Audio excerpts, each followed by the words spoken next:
You're listening to the Quint's podcast.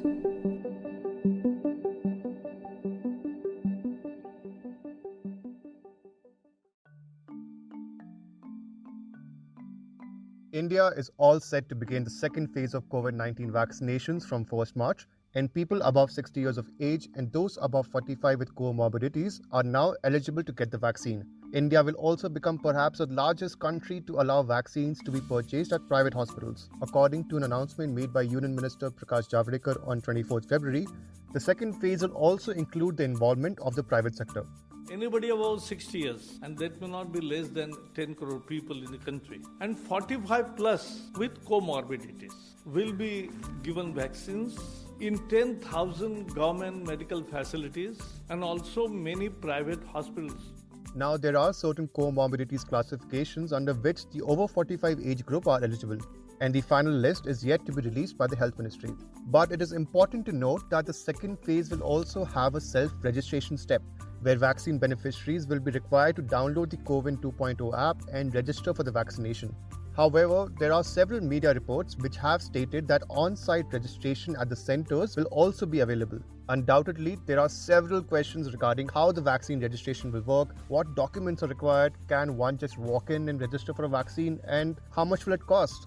So to dispel the rumors regarding the second phase of COVID vaccination, in today's episode, we spoke to Dr. R.S. Sharma, who is the chairman for the Empowered Panel for COVID-19 vaccinations in India and also the man behind setting up the entire digital infrastructure for the vaccine drive. You're tuned in to The Big Story, the podcast where we dissect the headline-making news for you, and I'm your host, Himmat.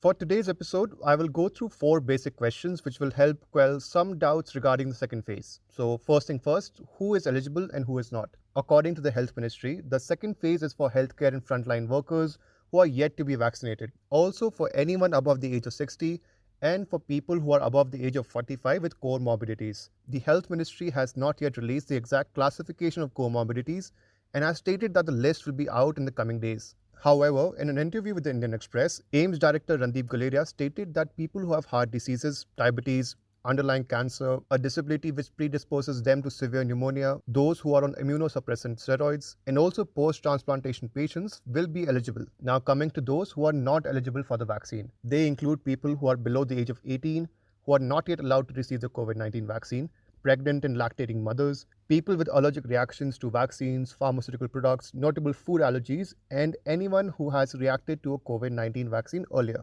Moving to the second question, which has also been the topic for many who are eligible. How do I register and where?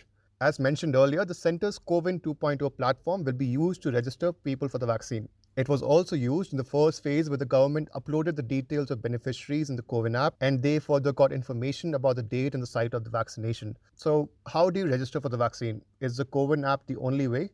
Here is Dr. R.S. Sharma, the chairman for the Empowered Panel for COVID-19 vaccinations in India, answering your query. कि जरूरी नहीं है कि आपको कोई चीज download करनी पड़े। जैसे उदाहरण के तौर पर आरोग्य सेतु ऐप जो हमारा है उसको करीब 15 करोड़ लोगों ने डाउनलोड कर चुके हैं और लगभग बहुत सारे स्मार्टफोन्स के जो लोग हैं उनके पास आरोग्य सेतु ऐप है।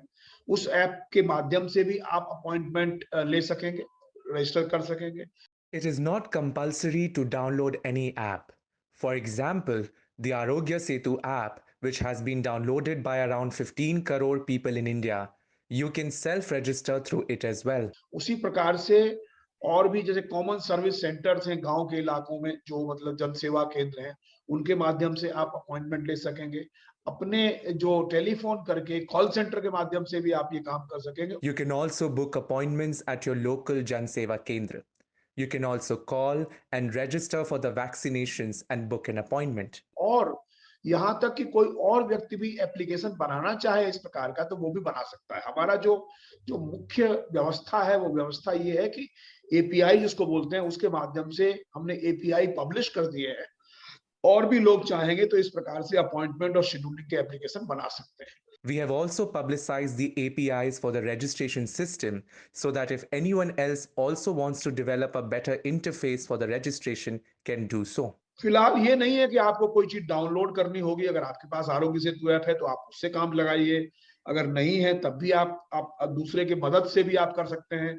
ये जरूरी नहीं है कि आप अपने एप्लीकेशन के उससे केवल अपने ही आपको रजिस्टर करा सकते हैं, बल्कि अपने पड़ोसियों को भी आप उस पर करा सकते हैं। तो ये पूरी तरह से बहुत सामान्य लोगों को अवेलेबल व्यवस्था होगी।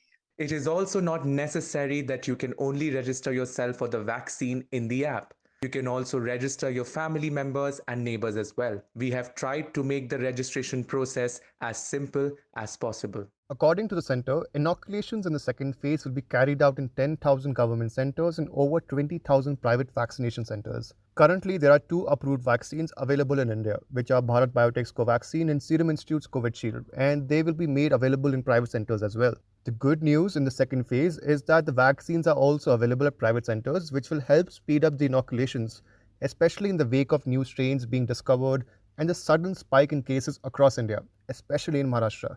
The participation of the private centres brings us to the third question, which is, are you required to pre-register for the vaccine? Can you just walk into your nearest COVID health centre and get the vaccine? According to Dr. Sharma, it is not compulsory to register on COVID. A pre-registration is encouraged since it helps facilitate the inoculations at centres where capacities are limited. Here is Dr. Sharma explaining in further detail.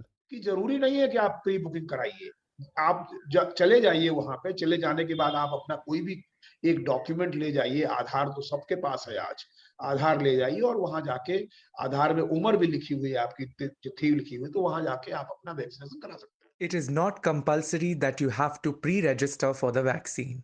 You can go to the center with your identification.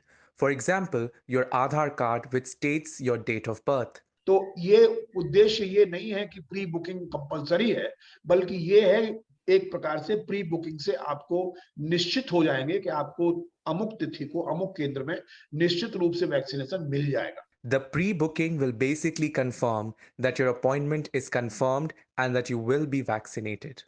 The fourth and final question, how much will the vaccine cost? According to the centre, only those inoculations in government vaccine centres will be free. Those who want to get vaccinated at a private centre will have to pay. According to a statement by Union Minister Prakash Javdekar on 24 February, the payable amount will be decided by the Health Ministry within the next few days, as discussions among the government, manufacturers and hospitals are still ongoing. If you still have questions regarding COVID-19 vaccinations, the side effects, and want to know more about the recent spike in cases, head over to the Quint Fit and the Quint website. You can also catch all the latest updates on all our social media platforms as well. If you liked listening to this episode, please subscribe to The Big Story for episodic updates. We're available on Apple, Google Podcasts, Spotify, JioSaavn, and most of the other popular podcast streaming platforms. For other podcasts, please log on to the Quint website, and for any feedback, please shoot an email to podcast@thequint.com.